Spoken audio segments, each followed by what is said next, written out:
শাড়িতেই নারী একটা কথা প্রচলন আছে আমাদের। আসসালামু আলাইকুম বন্ধুরা, কেমন আছো তোমরা? আমি লাবণ্য নতুন একটা ভিডিও নিয়ে আবার চলে এলাম। আজকে আমি খানসামা টু নীলফামারী ট্যুর দিব। চলো বন্ধুরা ঘুরে আসি। শাড়িতেই নারী একটা কথা প্রচলন আছে আমাদের। বিশেষ করে বাঙালি নারীর ঐতিহ্যবাহী পোশাকের মধ্যে শাড়ি অন্যতম। প্রতিটা নারীর আলাদা একটা সৌন্দর্য আছে। তাদের সৌন্দর্য ফুটে ওঠে শাড়ি পরলে। শাড়িতেই নারী অপরূপা। বেশিরভাগ সময় নারীদেরকে তাদের প্রিয় মানুষ শাড়িতে দেখতে পছন্দ করেন। একজন নারী যেমনই দেখতে হোক না কেন, শাড়ি পরিধানে তাকে অন্যরকম লাগে। শাড়ির রং পছন্দ করাটাও একজন নারীর ব্যক্তিত্ব প্রকাশ করে।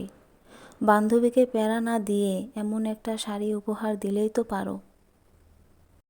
তুমি ফুল হয়ে ফোটো আমার আঙিনায়, আমি শিশির হয়ে জন্মাবো তোমার কল্পনায়।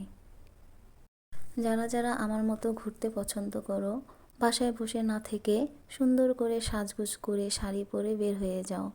ভালো থেকো বন্ধুরা, আমার জন্য দোয়া করবে। আমি যেন এইভাবে সারা জীবন ভালো থাকতে পারি। আল্লাহ হাফেজ।